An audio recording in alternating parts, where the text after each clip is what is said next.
Assalamualaikum warahmatullahi wabarakatuh. Selamat pagi Bu Rika dan teman-teman. Perkenalkan, nama saya Katrina Dinda Delestari dengan NIM P37334225016.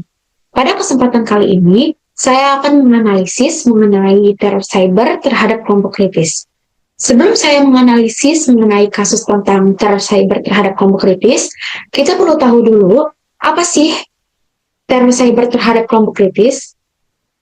Jadi, definisi teror cyber terhadap kelompok kritis itu adalah serangan atau ancaman yang dilakukan melalui media digital untuk merusak, mengintimidasi, atau mengendalikan entitas yang seringkali memberikan pandangan atau opini yang menantang status quo atau kekuasaan seperti aktivis jurnalis, organisasi dan pemerintahan, atau oposisi politik.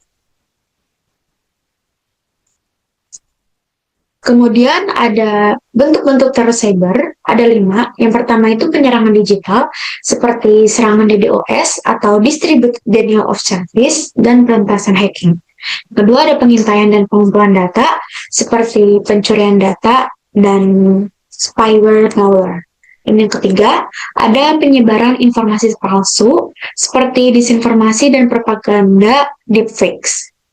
Yang keempat ada penyalahgunaan media sosial seperti akun palsu dan bullying hate speech. Kemudian yang kelima ada ancaman dan intimidasi seperti ancaman langsung dan penggunaan identitas palsu. Selanjutnya ada dampak teror cyber. Ada 3. Yang pertama itu dampak psikologis. Contohnya itu kayak trauma dan stres, kesejahteraan mental. Terus ada dampak operasional itu seperti gangguan kegiatan biaya pemulihan. Kemudian ada dampak sosial dan politik itu seperti penyebaran ketidakpercayaan mengontrol aliran informasi. Kemudian ada strategi mitigasi dan perlindungan. Yang pertama itu dimulai dari yang kiri, ada peningkatan kesadaran, itu seperti edukasi pelatihan. Kemudian ada keamanan teknis, itu seperti enkripsi dan autentikasi perangkat lunak keamanan. Kemudian ada dukungan hukum dan kebijakan, itu seperti perlindungan hukum, penegakan hukum. Kemudian ada kolaborasi internasional, contohnya seperti kerjasama global. Dan yang terakhir itu ada penciptaan kebijakan dan regulasi, contohnya seperti regulasi perlindungan data, kebijakan keamanan cyber.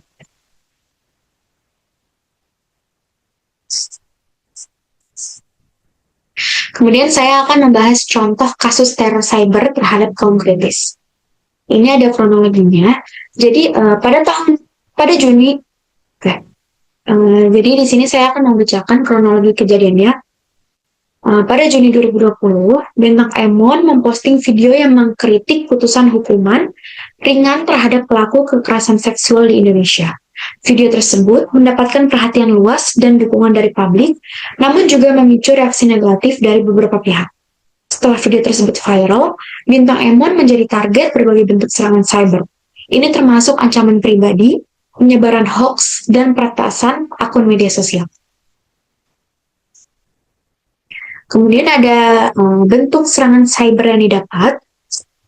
Yang pertama itu ada penyebaran informasi palsu. Setelah video kritik Bintang Emon viral, sejumlah akun media sosial mulai menyebarkan informasi palsu dan hoax tentang dirinya. Tujuannya untuk merusak reputasi Bintang Emon dan membalikan opini publik melawan dia.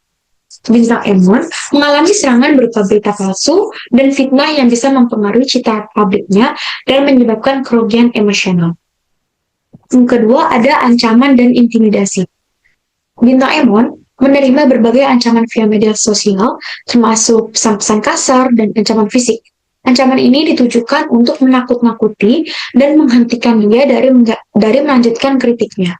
Dampak ancaman ini dapat menimbulkan stres, ketidakamanan pribadi yang signifikan, serta mengintimidasi individu lain yang mungkin ingin menyuarakan pendapat serupa. Kemudian yang ketiga itu ada penyerangan digital. Terdapat juga laporan bahwa akun media sosial Bintang Emon mengalami pembobolan yang bisa digunakan untuk menyebarkan informasi yang merugikan atau merusak privasi Bintang Emon. Dampaknya, pembobolan data dapat mengakibatkan kebocoran informasi pribadi dan merusak keamanan digital Bintang Emon. Kemudian ada respon dan tindakan yang dilakukan. Yang pertama itu ada tindakan hukum. Jadi Bintang Emon itu melaporkan serangan ini kepada pihak-pihak berwenang, termasuk melaporkan ancaman dan peretasan ke polisi dengan harapan mendapatkan perlindungan dan keadilan. Yang kedua, ada peningkatan kesadaran.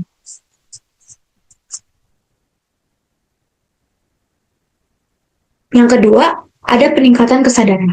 Kasus ini mendapat perhatian dari publik dan media yang membantu meningkatkan kesadaran tentang tantangan yang dihadapi oleh individu yang menyuarakan titik krusial.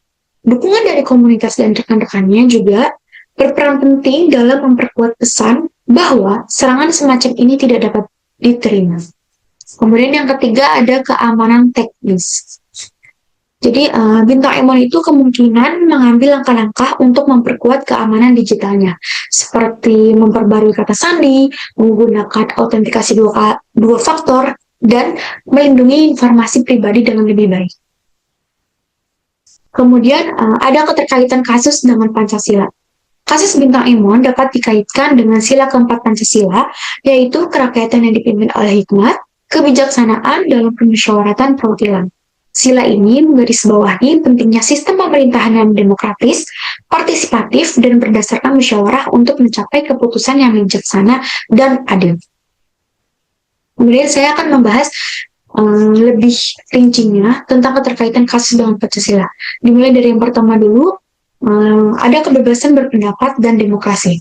Pancasila menekankan pentingnya kebebasan berpendapat sebagai bagian dari sistem demokrasi. Serangan cyber dan ancaman yang diterima, Bintang Emon mengancam kebebasan ini yang merupakan hak dasar dalam sebuah negara demokratis. Oleh karena itu, penting untuk melindungi hak ini agar sistem demokrasi tetap sehat dan berfungsi dengan baik. Kemudian yang kedua ada musyawarah dan permusyawaratan. Sila keempat mengharapkan keputusan diambil berdasarkan musyawarah dan perwakilan yang bijaksana. Bintang Emon melalui kritiknya berusaha mendorong adanya dialog lebih lanjut tentang keadilan dan perbaikan sistem hukum. Serangan terhadapnya dapat dilihat sebagai upaya untuk menghindari proses musyawarah yang sehat dan terbuka serta mengurangi partisipasi publik dalam diskursus penting. Kemudian yang terakhir, ada partisipasi publik dalam pengambilan keputusan. Dalam konteks sila keempat, partisipasi publik yang aktif dan berani seperti yang dilakukan oleh Bintang Emon seharusnya dihargai dan dilindungi, bukan ditekan. Partisipasi ini memastikan bahwa keputusan yang diambil adalah representatif dan bijaksana, sesuai dengan prinsip demokrasi yang diamanatkan oleh Pancasila. Baik, sekian analisis teror cyber terhadap konfliktis dari saya. Kurang lebihnya mohon maaf. Wassalamualaikum warahmatullahi wabarakatuh.